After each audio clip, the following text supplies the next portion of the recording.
મોરબીની ટાઇલ્સ હવે મોંઘી થશે। ઈરાન ઇઝરાયલ યુદ્ધના વિરામ બાદ મોરબીના 575 સિરામિક એકમો ફરી શરૂ થયા છે। યુદ્ધના કારણે સર્જાયેલી અસ્થિરતા અને ગેસના ભાવોમાં થયેલા અસહ્ય વધારાને પગલે જે ઉદ્યોગ ઠપ થઈ ગયો હતો તે હવે ફરી એકવાર વેગ પકડી રહ્યો છે। 1.5 મહિનાના લાંબા વિરામ બાદ મોરબીમાં ફરી ચીમનીઓમાંથી ધુમાડો નીકળવાનું શરૂ થયું છે।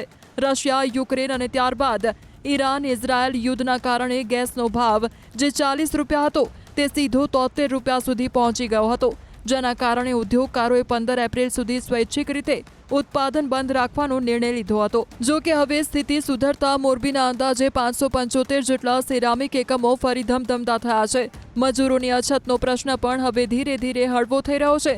કેટલાક એકમોમાં હજુ લેબર રસ્તામાં હોવાથી કે આગામી દિવસોમાં આવવાના હોવાથી તે એકમો પણ ટૂંક સમયમાં રાબેતા મુજબ શરૂ થઈ જશે।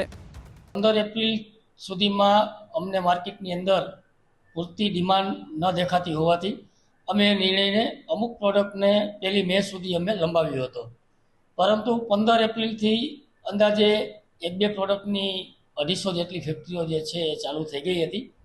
બાકીની જે ફેક્ટરીઓ છે એ આજે બધી ફેક્ટરીઓ ચાલુ થઈ ગઈ છે। અંદાજે અત્યારે 575 ફેક્ટરીઓ જે છે એ આજની તારીખમાં ચાલુ થઈ ગઈ છે।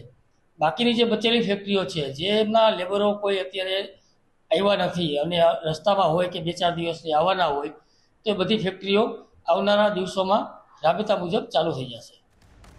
ઉદ્યોગ તો ફરી શરૂ થયો છે, પણ પડકારો ઓછા નથી થયા। અત્યારે પ્રોપેન ગેસની અછત છે, પણ ગુજરાત ગેસ તરફથી પૂરતો નેચરલ ગેસ પૂરો પાડવામાં આવતા કંપનીઓ રાબેતા મુજબ કાર્યરત થઈ છે। સિરામિક એસોસિએશનના કહેવા પ્રમાણે ગેસ અને કાચા માલના વધતા ખર્ચને કારણે ઉત્પાદન ખર્ચમાં મોટો ઉછાળો આવ્યો છે, જેના પરિણામે ટાઇલ્સના ભાવ પર સીધી અસર થશે। ટાઇલ્સના ભાવમાં 35 થી 40% વધારો ઝીંકવામાં આવશે। ગેસની વાત કરીએ તો અમારી પાસે ગેસમાં 2 ઓપ્શન હતા। એક જે છે પ્રોપેન ગેસ હતો અને બીજો જે છે ગુજરાત ગેસ હતો, જેમાં નેચરલ ગેસની સપ્લાય ગુજરાત ગેસ કંપની દ્વારા આપવામાં આવતી હોય છે। તો પ્રોપેન ગેસ અત્યારે હાલમાં અવેલેબલ નથી, પરંતુ ગુજરાત ગેસ પાસે એટલો ગેસનો પુરવઠો છે કે જેટલો અમારે રાબેતા મુજબ વપરાશ થાય છે।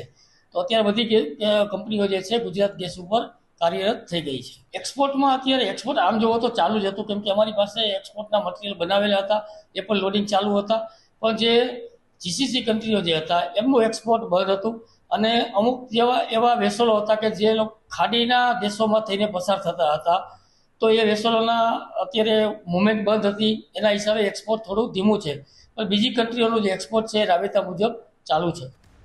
રાબેતા મુજબ જેટલો ગેસ વપરાય છે તેટલો પુરવઠો અત્યારે મળી રહ્યો છે, જેના કારણે બધી કંપનીઓ ગુજરાત ગેસ પર કાર્યરત થઈ ગઈ છે।